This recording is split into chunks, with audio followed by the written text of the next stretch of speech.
बात आज उसी पर होगी। तो ईरान ने धमकी दी है कि बेरूत पर कोई भी हमला इलाके में फिर से युद्ध को शुरू कर सकता है और ईरान ने एक बार फिर से चेताया है। ईरान के विदेश मंत्री ने कहा कि तेहरान ने साफ कर दिया कि लेबनान की राजधानी पर किसी भी हमले की स्थिति में वो चुप नहीं बैठेगा। ईरानी विदेश मंत्री का बयान ऐसे समय में आया है जब इजरायली सेना बेरूत पर हमले के लिए आगे बढ़ रही थी, जिसे डोनाल्ड ट्रंप और नेतन्याहू के बीच बातचीत के बाद रोक दिया गया। लेबनान के अल मायादीन टीवी से बात करते हुए आरक्षी ने बताया कि इजरायल ने जब बेरूत पर हमला करने की धमकी के बाद ईरान ने निर्णायक रुख अपनाया था। उन्होंने कहा कि तेहरान ने संभावित जवाबी हमले के लिए अपनी सेनाओं को पूरी तरह अलर्ट पर रखा हुआ था। ईरान ने जोर देकर कहा है कि पश्चिम एशिया में युद्ध को खत्म करने के लिए कोई भी समझौता तभी संभव है जब उसमें सभी मोर्चों पर लड़ाई खत्म हो। इसमें लेबनान भी शामिल बताया जा रहा है। अब दूसरी बड़ी खबर आपको बताते हैं। ईरानी विदेश मंत्री की धमकी ऐसे समय में आई है जब अमेरिका और ईरान में बार बार एक दूसरे पर हमले हो रहे हैं और इसमें लोगों की जान जा रही है। कुवैत के अंतर्राष्ट्रीय हवाई अड्डे पर हुए ड्रोन हमले में एक भारतीय नागरिक की मौत की भी अब पुष्टि हो गई है और 63 लोग इसमें घायल हुए हैं। इस हमले का डरावना वीडियो भी अब कुवैत ने जारी कर दिया है और कमाल की बात देखिए ये कि अमेरिका और ईरान दोनों एक दूसरे पर आरोप लगा रहे हैं कि उनके हथियारों ने यह तबाही मचाई है। इस घटना ने पूरे क्षेत्र में हालात को बेहद खतरनाक और बदतर बना दिया है। लगातार अब गहरा तनाव इसे लेकर बनता चला जा रहा है। अमेरिका की सेंट्रल कमांड यानी सेंटकॉम के मुताबिक ईरान के दावों को पूरी तरह से खारिज किया है और कहा है कि कुवैत हवाई अड्डे पर हुई तबाही के लिए ईरान जिम्मेदार है। सेंटकॉम ने कहा कि ईरान का यह दावा कि धमाका अमेरिकी मिसाइल इंटरसेप्टर की वजह से हुआ पूरी तरह से गलत है। सेंटकॉम ने बयान जारी कर कहा कि ईरान का दावा झूठा है। उसने कुवैत एयरपोर्ट पर हमला नहीं किया और नुकसान अमेरिकी मिसाइल इंटरसेप्टर से हुआ है। यानी कि अब दोनों एक दूसरे पर आरोप लगा रहे हैं कि कुवैत में जो हमला हुआ जिसमें कई नागरिक घायल हुए हैं उसमें दोनों में से किसी का हाथ नहीं है। ईरान के इस्लामिक रिवोल्यूशनरी गार्ड कॉर्प्स यानी आईआरजीसी ने भी आरोपों को खारिज कर दिया है। आईआरजीसी की माने तो उन्होंने कहा कि उसने हवाई अड्डे के नागरिक टर्मिनल को निशाना नहीं बनाया।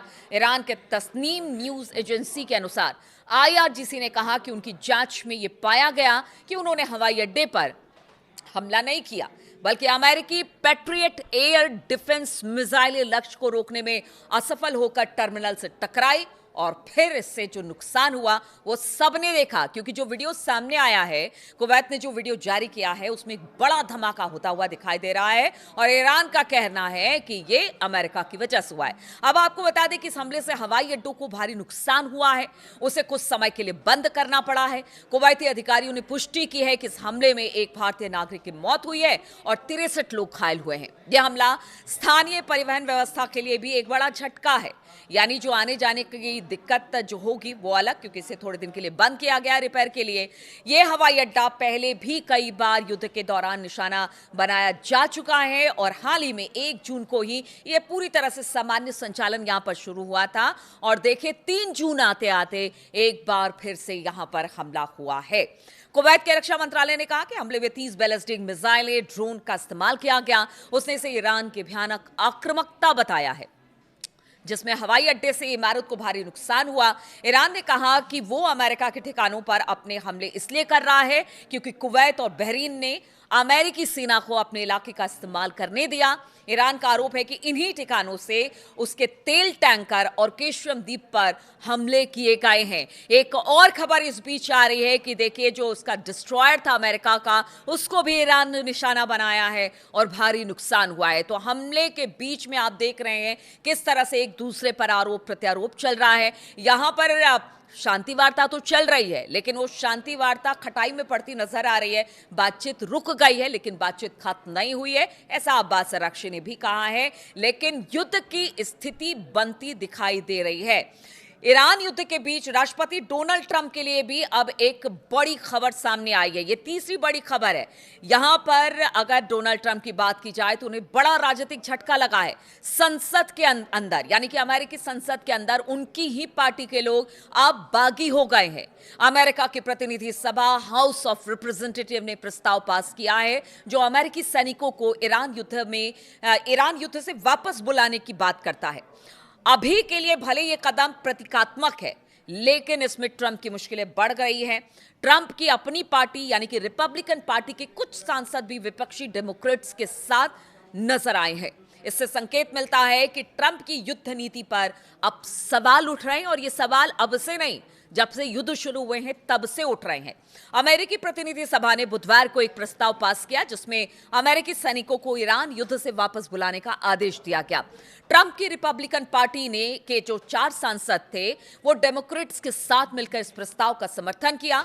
यह प्रस्ताव 215 और 208 में पास हुआ और अब ये सीनेट में जाएगा, लेकिन अंत में इसे राष्ट्रपति के वीटो का सामना करना पड़ेगा, यानी कि ट्रंप के एक वोट से ये प्रस्ताव गिर जाएगा। लेकिन आप समझिए, अगर ये प्रस्ताव आया है तो मन में जरूर जो कांग्रेस है वहां की, उसके मन में यह जरूर है कि जो कर रहे हैं डोनाल्ड ट्रंप वो ठीक नहीं कर रहे हैं। डेमोक्रेट्स के विदेशी मामलों की समिति ने एक्स पर एक पोस्ट किया है और लिखा कि ये डोनाल्ड ट्रंप को अमेरिकी जनता की तरफ से एक साफ और जोरदार संदेश है कि अब ईरान में उनकी बहुत अलोकप्रिय और गैर कानूनी युद्ध को खत्म करने का समय आ गया है। यानी कि अब अमेरिका और खास तौर पर डोनाल्ड ट्रंप को ये जो लड़ाई है ईरान के खिलाफ उन्होंने छेड़ रखी है उसे बंद करना पड़ेगा। देखिए, जैसे जैसे नवंबर के जो मिड टर्म चुनाव है वो नजदीक आ रहे हैं, ट्रंप की राजनीतिक परेशानी बढ़ती नजर आ रही है। इसलिए ट्रंप है कि वो किसी फैसले पर पहुंच ही नहीं पा रहे हैं। बातचीत की बात करते हैं लेकिन दूसरी तरफ से हमला भी करते हैं, लेकिन ये उनके लिए परेशानी का सबब है। किसी भी अमेरिकी सरकार को जंग शुरू करने के 60 दिन के भीतर भीतर संसद की मंजूरी लेनी होती है, लेकिन ट्रंप की बात की जाए तो ट्रंप सरकार यही काम नहीं कर रही है। उनका कहना है कि ईरान के खिलाफ युद्ध तो पहले खत्म हो चुका है, जबकि सच्चाई यह है कि दोनों पक्षों के बीच अभी भी हमले हो रहे हैं और शांति वार्ता में कोई बड़ी प्रगति दिखाई नहीं दे रही है। यानी जस की तस स्थिति बनी हुई है, बातचीत आगे नहीं बढ़ रही है। लेकिन अमेरिका है कि कह रहा है कि युद्ध खत्म हो गया। युद्ध कैसे खत्म हो गया? रोजाना हमले हो रहे हैं, अमेरिका के डिस्ट्रॉयर को निशाना बनाया गया है, इधर उसके बेसिस को निशाना बनाया जाता है, उधर अमेरिका कहता है कि उनकी तरफ ईरान का जहाज आ रहा था, वो हमले कर रहे हैं। तो इसको क्या माना जाए? अब देखिए, अमेरिकी हमलों से पहले अब बात करते हैं चौथी बड़ी खबर की। तो ये सब तो अपनी जगह स्थितियां अभी भी बिगड़ी हुई हैं, लेकिन खबर ये आ रही है कि अमेरिकी हमलों में पहले दिन जान गंवाने वाले ईरान के पूर्व supreme leader Ayatollah Ali Khamenei के लिए 3 दिन के अंतिम संस्कार का कार्यक्रम अब उसकी घोषणा कर दी गई है। देखिए, 3 महीना गुजर गया है और अयातुल्लाह अली खामनेई साहब के जनाजे को लेकर अब जो बड़ी खबर आ रही है, ईरानी सरकारी मीडिया के अनुसार जनाजे में करीब 2 करोड़ लोगों के शामिल होने की उम्मीद है।